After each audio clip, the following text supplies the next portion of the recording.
എന്താണ് ഇവിടെ ഉറക്കം വരുന്നില്ല കേട്ടാ. നിനക്ക് പുറത്തൊരു മുറിയില്ലേ? അവിടെ പോയി കിടക്കാൻ പാടില്ല. അവിടെ കിടന്നു, പക്ഷേ ഉറക്കം വരുന്നില്ല. അടുത്തൊക്കെ ആരോ വന്ന് ഇരിക്കുന്ന പോലെയൊക്കെ ഫീൽസ്. അടുത്തായിരുന്നു നിന്റെ അമ്മയച്ച മതി. നിനക്ക് അപ്പുറത്തൊരു മുറിയില്ല, അവിടെ ഞാൻ പോയി ഇരിക്കാൻ പാടില്ല. കൊണ്ടാണ് ചേട്ടാ ഉറക്കം വരുന്നില്ല കേട്ടാ. എടാ മോനെ, ഞാൻ ഒരു കാര്യം പറയട്ടെ. ഇതിന് ഡോക്ടറെ പോയി കാണാൻ മാത്രമുള്ളൊരു പ്രതിവിധി.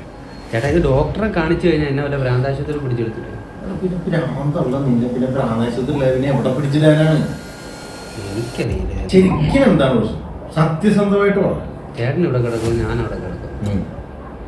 അവിടെ കിടക്കുമ്പോൾ എൻ്റെ കൂടെ ആരൊക്കെ ഒന്ന് കിടക്കുന്നു, കാലെ പിടിക്കുന്നു. പക്ഷെ ഒരു വേറൊരാളുടെ ഒരു സാന്നിധ്യം അവിടെ കാണുന്ന ഫീൽ ചെയ്യും. സാന്നിധ്യം കാണുന്നില്ല, ഫീൽ ചെയ്യുന്നു. ഒരു നെഗറ്റീവ് ഫീൽ ചെയ്യും. നീ ലൈറ്റ് ഉള്ളപ്പോഴാണ് ഇരുട്ടത്താണ് പ്രശ്നം. ഇരുട്ടില്ലാത്തപ്പോൾ ഇരുട്ട് ഇരുട്ട് അതല്ല, ലൈറ്റ് ഓഫ് ചെയ്യുമ്പോ ലൈറ്റ് ഓഫ് ചെയ്യും.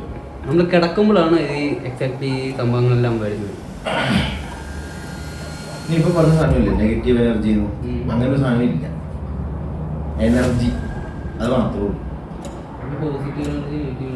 എടാ അത് എന്നാന്ന് വെച്ചിട്ടുണ്ടെങ്കിൽ എനർജി ഉള്ളതിനെ പോസിറ്റീവ് എന്നും എനർജി ഇല്ലാത്തതിനെ നെഗറ്റീവ് എന്നും ആൾക്കാർ വിളിക്കുന്നതാണ്. ഭൂമി തിരിച്ചിറങ്ങിയതൊക്കെ വല്ല അറിവുണ്ടാ? ഇല്ല. അപ്പൊ ഒരു സ്ഥലത്തായിട്ടല്ല കറങ്ങാനുള്ളത്. അതാണ് പോസിറ്റീവ്. ഇപ്പൊ നീ പറയണില്ലേ ഇരുട്ടത്ത് ആരാണ് വന്നിട്ടുണ്ടെന്നൊക്കെ, ഇത് അവിടെ വന്നതായിട്ട് നീ കണ്ട. ഞാൻ ഒറ്റയ്ക്ക് കിടക്കുമ്പോൾ എന്റെ പേടിയാണോ എന്നാ എനിക്ക് സംഭവം മനസ്സിലാവുന്നില്ല. നീ കണ്ണടച്ച് കിടക്കുമ്പോഴല്ലേ പ്രശ്നമുള്ളൂ.